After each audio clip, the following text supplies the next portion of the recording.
Hello students, कैसे हैं आप लोग। एक बार फिर से स्वागत है आपका अपने यूट्यूब चैनल में।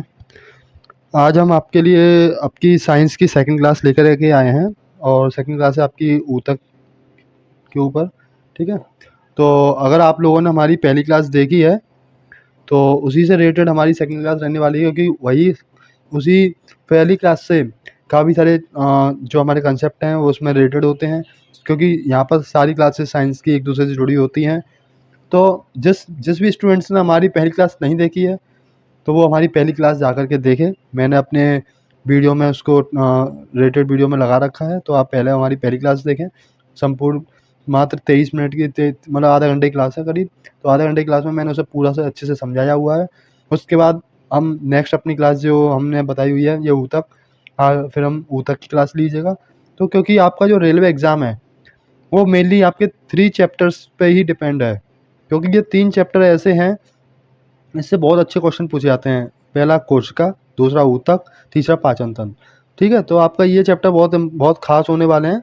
और मेरा जो ये वीडियो लाने का मकसद है वो है आपका एग्ज़ाम ओरिएंटेड कंटेंट देना। ठीक है, तो आपको जो हम एग्ज़ाम ओरिएंटेड कंटेंट देना है यही मेरा मेन एम है। तो आप हमारे वीडियो में हमारे साथ लगे रहें। और वीडियो शुरुआत हम अपनी वीडियो को आगे बढ़ाने से पहले आप लोगों को बताएंगे कि आप लोग पहले से अपना चैनल को सब्सक्राइब कर लें। ठीक है, उसके बाद हम अपनी वीडियो को स्टार्ट करते हैं। तो जितने भी हमारे न्यू स्टूडेंट्स हैं सभी हमारी वीडियो को सब्सक्राइब कर लें, क्योंकि आप लोगों के सपोर्ट से ही हमें और अपना मोटिवेशन मिलेगा और आपके लिए कुछ अच्छा कंटेंट लेकर के आएंगे। चलिए चलिए तो फिर स्टार्ट करते हैं अपनी सेकंड क्लास, टिश्यू। चलिए, तो देखिए यहाँ हम बात करेंगे ऊतक के बारे में कि ऊतक है क्या। जैसा कि जो मैंने एक डायग्राम जो बनाया हुआ है, कोशिका, ऊतक, ऊतक से फिर मिलकर बनेगा अंग, अंग से मिलकर बनता है अंगतंत्र, अंगतंत्र से मिलकर बनेगा पूरा एक संपूर्ण शरीर, यानी कि हम एक ह्यूमन बॉडी या कोई एक एनिमल बॉडी, है ना। तो पहले मैंने आपको ये चीज़ें उसमें भी समझाई हुई हैं, हमारे पहली जो क्लास थी कोशिका वाली। ठीक है, लेकिन हम इसको एक बार फिर से समझाएंगे। देखिए, ह्यूमन बॉडी में सबसे छोटी जो इकाई है, यानी कि सबसे स्मॉलेस्ट यूनिट क्या है ह्यूमन बॉडी की, वो है कोशिका। ठीक है, कोशिका क्या होता है, कोशिका जो है एक तो खुद ही में विभाजित होती हैं। जब कोशिका एक एक से काफ़ी सारी कोशिकाओं में कन्वर्ट हो जाती हैं तो ये क्या है, एक समान कोशिकाओं का एक ग्रुप बना लेती हैं। क्या बना लेती हैं, समान कोशिकाओं का एक ग्रुप बनाती हैं। और हर एक ग्रुप का एक अलग अपना विशेष कार्य होता है। हर एक ग्रुप के जो टिश्यूज होंगे सबका एक अपना अलग अलग कार्य होगा। ठीक है, तो इसका मतलब है कि एक कोशिकाओं का जो ग्रुप होता है उसको हम बोलते हैं टिश्यू, यानी कि जो हम पढ़ने वाले हैं ऊतक। ठीक है, तो ऊतक क्या है, ऊतक जो है कोशिकाओं का एक ग्रुप होता है। ठीक है, यानी काफ़ी सारी कोशिकाओं को मिला करके हमारा टिश्यू बनता है, यानी ऊतक बनता है। और जब काफ़ी सारे जो ऊतक हैं, यानी कि इनका जो ग्रुप होते हैं, काफ़ी सारे कोशिकाओं के जो ग्रुप को ऊतक बनाया, तो हर एक ऊतक को मिला करके यानी इनके सभी ग्रुप्स के कॉम्बिनेशन को क्या बोलेंगे हम, अंग। तो जो अंग, अच्छा अंग क्या होते हैं, जैसे हमारी बॉडी में काफ़ी सारे अंग है ना। हमारी बॉडी में जैसे लिवर है, इंटेस्टाइन है, स्टोमक है, पेनक्रियाज है, ये सब क्या है, ये सब हमारी बॉडी के अंग हैं, है ना। वैसे ही इन्हीं सभी अंगों को मिला करके हमारी बॉडी में एक अंग तंत्र रेडी होता है। जैसे आपने अंग तंत्र सुना होगा, जैसे पाचन तंत्र। पाचन तंत्र में क्या क्या होता है, हमारी बॉडी में स्टमक आ गया, स्मॉल इंटेस्टाइन आ गई, बड़ी जो हमारी बड़ी आंत हो गई, छोटी आंत हो गई, गुदा हो गया, मलाशय हो गया, है ना। तो ये सब क्या है, ये सब जो है डाइजेस्टिव, जो हमारा डाइजेस्टिव सिस्टम है, ये उसका एक पार्ट हो गया। ऐसे ही हमारी बॉडी में और भी तंत्र होते हैं, जैसे पाचन तंत्र, एक्सक्रीटरी सिस्टम बोलते हैं, जिसे उत्सर्जन तंत्र बोलते हैं ना। ऐसे ही श्वसन तंत्र भी होता है। तो एक हर एक तंत्र अलग अलग होते हैं, जो सभी अलग अलग ऑर्गन से मिलकर एक तंत्र बनते हैं। ठीक है, और जब इन सभी तंत्रों को एक जगह मिला दिया जाए, यानी कि एक कॉम्बिनेशन किया जाए, सभी तंत्रों का एक कॉम्बिनेशन बना दिया जाए, तो इन सभी चीज़ों को मिला करके इन सभी के ग्रुप्स को एक साथ इकट्ठा करते हैं तो एक बॉडी रेडी होती है। तब जाकर के एक बॉडी, एक संपूर्ण शरीर बनता है। ठीक है, तो जैसा हमने इन सबके बारे में पढ़ा, अब हम बात करेंगे कि जो हमने डिफरेंट हम जो ऊतक के वो बनाए थे, हमने ग्रुप बनाए थे, तो उन एक ग्रुप में भी हर एक ऊतक का एक अलग कार्य होता है। तो हमने उनका सभी का कार्य विभाजित कर दिया गया है। जैसे मान लो आपके घर में 5 मेंबर्स हैं, तो पाँचों मेंबर्स का अलग काम है। जैसे घर की जो फैमिली में अपनी लेडीज़ हैं, तो लेडीज़ों का क्या काम है कि भाई आप जो है हमारे घर में एक स्थिरता बनाए, स्टेबिलिटी बनाए। जैसे जैसे मम्मी वगैरह है ना, मम्मी का काम है अपने घर में आपको खाना वगैरह टाइम से बना करके देना, हर एक चीज़। तो ये उनको पता है कि मुझे अपना काम करना है। फादर हैं, आपके फादर हैं, फादर का फ़र्क है कि भाई मुझे अपना सुबह अपना रेडली फटाफट से रेडी-वेडी होके अपनी शॉप मतलब शॉप पर जाना है या बिज़नेस के लिए जाना है या अपना ऑफ़िस वगैरह कहीं भी या जॉब के लिए जाना है। तो एक तरीके से उनका क्या है, उनका है कि भाई अगर मैं जॉब पे जाऊँगा, थोड़ा अपना वर्किंग करके लाऊँगा, उनका भी एक वर्क है, तब वो लाएँगे तब उनका घर चलेगा। और अपने घर में रह कर के घर को स्टेबिलिटी कौन देगा? आपकी मम्मी देंगी, जो आपको आप लोगों के लिए स्टेबिलिटी कौन काम देने का काम कौन कर रहा है? आपकी मदर, ठीक है? और आपका काम क्या है? आपको स्कूल जाना है, स्कूल से पढ़ना है, तो ये सब एक आपका, तो हर एक का एक अपना अलग-अलग वर्किंग होती है, ठीक है? इसी तरीके से हमारे ऊतक होते हैं, ऊतक की भी अपनी अलग-अलग वर्किंग होती है। तो एक होते हैं हमारे मसल सेल, है ना? मसल टिश्यूज़, जिसे हम मस्कुलर टिश्यूज़ बोलते हैं, पेशीय ऊतक। तो इनका काम होता है हमारी बॉडी में मूवमेंट प्रोवाइड करना है, गति प्रोवाइड करना है ना? जैसे हम लोग अपने हाथ-पैर हिला लेते हैं, पैरों को हिला लेते हैं, तो ये सब चीज़ों की मूवमेंट को कौन सहायता करता है? ये हमारे जो पेशीय ऊतक होते हैं, है ना? तो वो हमें सहायता करते हैं। दूसरा हमारे जो दूसरे ऊतक हैं वो हैं तंत्रिका ऊतक, जिसे हम नर्वस टिश्यूज़ भी बोलते हैं। इनका काम होता है हमारी बॉडी में संदेश पहुँचाना, यानी मैसेजेस पहुँचाना। जो हमारा स्पाइनल है, ठीक है? तो हमारे पूरा अंग तंत्र में हर जगह अपने-अपने अलग-अलग अंगों को अपना इंस्ट्रक्शन देना, संदेश देना कि भाई चलो तुम्हारा टाइम स्टार्ट हो गया है, तुम्हें अपना फटाफट सुबह का मॉर्निंग रूटीन फ़ॉलो करना है। तो और जैसे अपना सभी को मतलब जो बॉडी में जैसे आपको सेंसेशन है, सेंसेशन का क्या है? तो ये हर एक चीज़ के जो संदेश हैं, वो कौन दे रहा है? वो तंत्रिका ऊतक दे रहा है, ठीक है? ऐसे ही तीसरी या फिर एक और होते हैं रू जिसे बोलते हैं हम रक्त ऊतक, यानी कि ब्लड ब्लड टिश्यूज़। इनका काम होता है भाई आपको ऑक्सीजन लेके जानी है। इनको भी अपना एक विशेष कार्य दिया गया है कि भाई तुम्हें अपने क्या ब्लड के अंदर क्या है, आपको ब्लड के थ्रू आपको अपना ऑक्सीजन लेके जानी है, आपको भोजन लेके जाना है। और बॉडी में जो भी अपशिष्ट पदार्थ है, यानी कि जो वेस्टेज है, वेस्ट प्रोडक्ट है, तो उसको आपको बाहर निकालना है। तो ये सब चीज़ों का जो विशेष जो कार्य दिए गए हैं, सबको अपने-अपने एक विशेष कार्य दिए गए थे, ठीक है? तो इन्हीं सबका कार्य करने का काम किसको दिया गया है? सबको अपना विशेष अलग दे दिया गया है।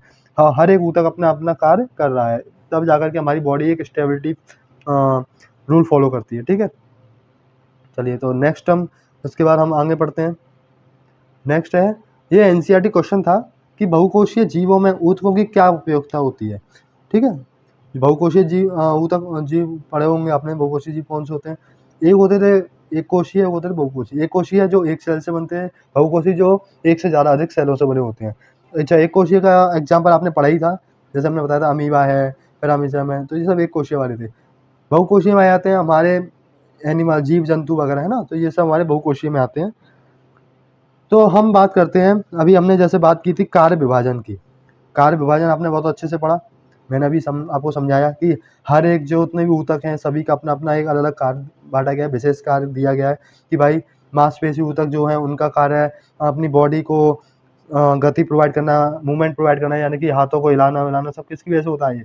ये मसल मांसपेशी वाले जो ऊतक होते हैं ना, उनकी वजह से होता है। ऐसे ही जो रक्त ऊतक थे, उनको अपना एक कार्य सौंपा गया था कि भाई आपको ऑक्सीजन ले जानी है, आपको भोजन ले जाना है, आपको जितना भी वेस्ट प्रोडक्ट होता है बॉडी के अंदर, वो आपको ले जाके बाहर ले जाना है। तो ये सब का इसका सबको अपना-अपना एक विशेष कार्य सौंपा गया था, ठीक है? ऐसे ही एक होता है, सेकंड इसका जो पॉइंट था वो था संरचनात्मक समर्थन देना, यानी कि बॉडी को एक संरचना देना। एक जैसे अगर ह्यूमन बॉडी की बात करें, ह्यूमन बॉडी को स्ट्रक्चर कैसे मिला? उसकी बॉडी की बोन्स की वजह से। अगर बॉडी में बोन नहीं होती तो क्या उसका वो प्रॉपर स्ट्रक्चर रेडी होता? नहीं होता, क्योंकि खाली मांस से कुछ नहीं है। जब तक पहले एक प्रॉपर एक हार्ड स्ट्रक्चर दिया गया, उसमें हमें फिर जो हमारा मांसपेशी ऊतक होते हैं, सबको कवर किया गया, सभी सारे ऊतक, तो सबको मिला कर के जो एक मेन स्ट्रक्चर था, जो स्ट्रक्चर किसकी वजह से मिला उसको? उसके बोन्स की वजह से, ठीक है? ऐसे ही पौधों में जो है, पौधों को जो उसका आकार दिया जाता है, जो उसको सहारा दिया जाता है, यानी कि उसको जो स्ट्रक्चर दिया जाता है, वो उसके सरल ऊतक की वजह से दिया जाता है। अच्छा, अब सरल ऊतक के बारे में हम ये आगे पढ़ेंगे, अभी आएगा, उसके बारे में डिटेल में हम तब पढ़ेंगे, ठीक है? तीसरी बात थी कि हम कुशल कार्य, यानी कि कुशल कार्य में अगर हमने आपके सभी मेंबर्स को जैसे एक ग्रुप बनाया, सभी के हमने अलग-अलग ग्रुप बनाए, हर एक को अपना अलग-अलग कार्य सौंपा गया, तो अगर हम बात करें किसी एक की कि भाई आपको सिर्फ अकेले ये कार्य करना है, तो आप थोड़ा सा सिटपटा जाओगे, यानी कि घबरा जाओगे, यार मैं अकेले कैसे करूँगा इस कार्य को। तो इसलिए हमने आपको बोला कि नहीं, एक काम करो, आप अकेले मत करो, आप अपने साथ और भी अपने मेंबर्स को ले लो। तो उसने क्या किया, अपने साथ अपने भाई 10, 20, 50 लोग जितने भी थे वो सभी को अपने साथ ले लिया। अब उसको एक कार्य करने को बोला, तो वो कह रहा ठीक है अब मैं कर दूंगा। क्यों? अब वो अकेला नहीं है, अब वो बहुत सारे लोग हो गए, काफ़ी सारे अपना ग्रुप बना लिया उसने। अब ग्रुप के साथ कार्य करेगा तो उसके लिए वो कार्य करना बहुत ही ज़्यादा कुशल हो जाएगा, बहुत आसान हो जाएगा, एफिशिएंट हो जाएगा करना उसके लिए, तो वो बहुत तेज़ी से कर पाएगा। ठीक है, तो बस यही है उसका उपयोगिता। नेक्स्ट हम बात करेंगे आगे। तो चलो आगे हम बढ़ते हैं, दोनों का डिफरेंस। जो पौधों के जो है ना पादप और जो हमारे जंतु होते हैं, तो पादप और जंतु में दोनों में डिफरेंस पढ़ेंगे कि पादप ऊतक और जंतु ऊतक में क्या डिफरेंस होता है। ठीक है। अच्छा, जो बात करें अगर हम पौधों की, किसकी बात करें, अगर हम बात करें पौधों की, तो पौधे कैसे होते हैं, पौधे स्थिर होते हैं, है ना, वो अपनी जगह से हिलते डुलते नहीं है। तो इसमें अगर कोई चीज़ अपनी एक जगह से हिलेगी डुलेगी नहीं, तो उसके मतलब क्या है, उसमें कम ऊर्जा की आवश्यकता होगी, उसमें ऊर्जा की आवश्यकता ज़्यादा नहीं होगी। लेकिन अगर बात करें हम जंतुओं की, जैसे ह्यूमन बॉडी हो गए, एनिमल्स हो गए, तो ये क्या है, ये तो भाई मूवमेंट करते हैं। ठीक है, तो इनको क्या है, अधिक ऊर्जा की आवश्यकता होगी। क्यों होगी? क्योंकि भाई मूवमेंट, अगर हम कहीं इधर-उधर मूवमेंट भी करेंगे भाई, बहुत जल्दी अगर ऊर्जा नहीं होगी तो हम थक जाएँगे। तो उस थकान से बचने के लिए जब हम मूवमेंट कर रहे हैं तो हमें उसके लिए सबसे ज़्यादा आवश्यकता क्या होगी? ऊर्जा की। तो इसलिए मूवमेंट वाली चीज़ों को सबसे ज़्यादा ऊर्जा चाहिए होती है, जो मूवमेंट नहीं करती है उसको ऊर्जा कम चाहिए होती है। अच्छा, पौधों में क्या है? पौधों में जो है सीधे रहने के लिए, पौधों को एक स्टेबिलिटी देने के लिए, सीधा रहने के लिए, क्योंकि पौधे तो भाई हिलेंगे डुलेंगे बहुत ज़्यादा लंबा, एक ही लंबाई में वो बस बढ़ते जा रहे हैं। तो इसलिए उनको उस सीधे रहने के लिए आवश्यकता किस चीज़ की होती है? सहायक ऊतक की, है ना? सहायक ऊतक की। और ऐसे ही अगर हम बात करें जंतुओं में, ऐसे जंतुओं में चलने फिरने की क्षमता के कारण, चलने फिरने की क्षमता के कारण जो है सहायक ऊतक उसमें कम होते हैं। भाई उसमें सहायक ऊतक ज़्यादा क्यों होंगे पता है? क्योंकि वो एक जगह स्थिर है, और एक जगह स्थिर है तो चीज़ें भाई वो उसी में वहीं डेवलप हो रही है, तो वो सेल्स डेवलप होते जाते हैं, पादप ऊतक में सेल डेवलप होते जाते हैं। अब जब डेवलप हो जाएंगे भाई वो, तो वो जाएंगे कहाँ? वही सेल्स, ना तो वो ख़त्म हो रहे हैं ना वो कुछ होगा, तो उसमें से कुछ भी नहीं होगा, है ना। इसमें मूवमेंट करेंगे तो मूवमेंट में हमारे कम ऊतक, सहायक ऊतकों की हमें कम आवश्यकता होगी, क्योंकि अब मांसपेशी ऊतक सबसे ज़्यादा चाहिए होते हैं मूवमेंट के लिए। ठीक है, यहाँ और बात करें अगर पादप में, पादप में क्या होता है, सबसे ज़्यादा मृत कोशिकाएं पाई जाती हैं, क्योंकि भाई हम स्थिर, ये एक ही पोजीशन पे स्थिर है, यहाँ पे कोई वर्किंग हो नहीं रही। ठीक है, कोई भी हिलना जुलना नहीं हो रहा है, कुछ नहीं हो रहा, तो ये एक जगह पे खड़ा हुआ है, तो यहाँ पर कोशिकाएं जो है, इस मृत कोशिकाएं, अधिकतर मृत कोशिकाएं ज़्यादा पाई जाती हैं। ठीक है, लेकिन हमारा बात करें अगर जंतुओं की, जंतुओं में अधिकांश जो कोशिकाएं हैं, जितने भी ऊतक हैं, ऊतक सब कैसे पाए जाते हैं? जीवित। जितने किस्में अधिकांश जो ऊतक होते हैं हमारे, उसमें सबसे ज़्यादा कैसी कोशिकाएं पाई जाएंगी? जीवित कोशिकाएं पाई जाएंगी, क्योंकि भाई उन्हीं की वजह से हमारा सारा बॉडी का सर्कुलेशन चलेगा, है ना, सभी की वर्किंग, वो विशेष जो कार्य दिया गया वो सारे कार्य उनको ही करने हैं। अच्छा, जो पादपों में बात करें, पादपों में जो विकास है वो केवल विशेष दो भागों में होता है। जैसे एक होता है शूट और एक होता है रूट। रूट कौन सा भाग होता है? जैसे ग्राउंड है, आपने ग्राउंड माना, एक ग्राउंड है, ग्राउंड के नीचे का भाग, यानी कि ज़मीन के नीचे का भाग, उसे बोलते हैं हम रूट, यानी कि जड़। और ज़मीन के ऊपर के भाग को क्या बोलेंगे? शूट। शूट यानी कि इंग्लिश में जो वर्ड है शूट, उसको बोलते हैं हम तना। ठीक है, तो दोनों भाग जो है अपना विकास करते हैं। एक जो जड़ है वो नीचे की तरफ विकास करती है, जो तना है वो ऊपर की तरफ विकास करता है। ठीक है, और ये जो है अपने विकास करते ही रहते हैं। भाई आपने देखा होगा पेड़ बहुत लंबे पाए जाते हैं। क्यों? क्योंकि उनका विकास होता रहता है भाई, सेल्स हैं, ये सेल्स अपने एक के ऊपर एक अपने, देखा आपने, हमने बात की थी जब कोशिका जो है एक में विभाजित होती जाती हैं, तो जब कोशिका एक जगह से ऊपर विभाजित होती जाएंगी बहुत सारी कोशिका बना लेंगी, तो ये क्या है, एक लंबाई देती जाएंगी उस प्लांट को, है ना, पादप में एक लंबाई देती जाएंगी।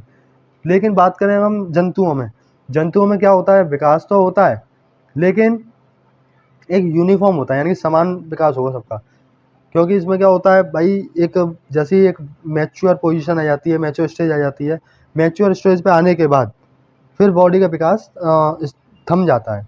बॉडी का विकास कब तक होता है? जब तक आप मैच्योर नहीं हो रहे हैं। आप जैसे ही मैच्योर हो जाते हैं उसके बॉडी का विकास रोकने लगता है ना। तो बॉडी का विकास सिर्फ आपकी मैच्योरिटी तक ही होगा। आपने देखा आपके बॉडी के जितने भी अंग हैं, जैसे आपकी बॉडी की उंगलियां हो गई, इन सबका एक प्रॉपर मैच्योरिटी लेवल तक ही विकास हुआ। अब आपका जैसे ही आप अपना मैच्योर होगा उसके बाद आपका विकास होना उसका रुक गया। अब अगर ऐसा अगर विकास होता है तो आपकी सोचो आपकी उंगलियां कितनी बड़ी हो जाती। ठीक है, तो उस चीज़ को देखना है। और बात करें कुछ जो पादप ऊतक है उसमें कुछ कैसी होती हैं, कुछ ऊतक कौन से होते हैं, मेरिस्टेमेटिक ऊतक होते हैं जो जीवन भर विभाजित होते रहते हैं, है ना। और अगर बात करें जंतुओं की, इसमें परिपक्व अवस्था के बाद यानी कि जो मैंने बात करी मैच्योरिटी लेवल, मैच्योरिटी जैसे जो हमारी पोजीशन आती है तो उसमें क्या विकास रुक जाता है। ठीक है, चलो इसके बाद हम आगे नेक्स्ट पढ़ते हैं। अब हम बात करेंगे कि पादप ऊतक होते क्या है, पादप ऊतक क्या होते हैं। तो हम यहाँ पहले बात करेंगे कि पादप ऊतक जो है दो भागों में विभाजित किए गए हैं, एक स्थायी ऊतक और एक विभाजीय ऊतक, है ना, परमानेंट टिश्यू और मेरिस्टेमेटिक टिश्यू। ठीक है, क्या हमसे बात करेंगे आज मेरिस्टेमेटिक और परमानेंट वाली। और देखो अभी आप नीचे के जितने भी इसके टाइप दिए गए हैं, आप ये मत सोचो कि ये यार ये तो बहुत सारे टाइप से कैसे याद होंगे। मैं इसको आपको बहुत ही आसानी से ट्रिक्स से समझाऊंगा, आप बस हमसे लगे छोटा जुड़े रहें, आपको बहुत अच्छे से कंसेप्ट से बहुत ईजी वे में आपको ही समझ में आएगा, है ना। तो यहाँ हमने बात की है पादप ऊतक को समझाया गया है। पादप को पहले आप समझो सिर्फ दो के बारे में, बाकी नीचे सब भूल जाओ। पहला है स्थायी, दूसरा है विभाजी। तो हम बात करेंगे स्थायी। जो विभाजी वाला था, है ना, विभाजी और स्थायी का दोनों में वो पढ़ लेंगे आज। जो मेरिस्टेमेटिक जो बोलते हैं उसको स्थायी, ये है विभाजी वाले, और ये होते हैं स्थायी। तो दोनों में डिफरेंस समझ लेते हैं आज हम। अच्छा, बात करते हैं मेरिस्टेमेटिक टिश्यू की। मेरिस्टेमेटिक जो टिश्यूज हैं यानी कि जो ऊतक हैं, ये कोशिकाएं लगातार विभाजित होती रहती हैं। कोई भी पौधा आप जब लगाते हो तो वो पौधा जो है बड़ा होने लगता है, वो लंबा होने लगता है, ऊंचा होता जाता है, बड़ा होता है, लंबा होता जाता है। कैसे? क्योंकि जो उसकी जो सेल्स है ना, इनकी जो सेल्स होती हैं वो एक दूसरे में विभाजित होती जाएंगी। इनकी कोशिकाएं विभाजित हो रही होती हैं। जब कोशिकाएं कोई आप मान लो आप 1 से 2 हो गए, 2 से 4 हो गए, 4 से 8 हो गए, 8 से 10 हो गए, तो ऐसे करके जब आप विभाजित होंगे तो क्या होगा, ये एक ग्रुप बड़ा होता है ना, एक मतलब एक बहुत बड़े ग्रुप में कन्वर्ट हो जाओगे। तो ऐसे ही जो प्लांट्स होते हैं यानी कि जो पादप होते हैं, पादपों में भी यही होता है।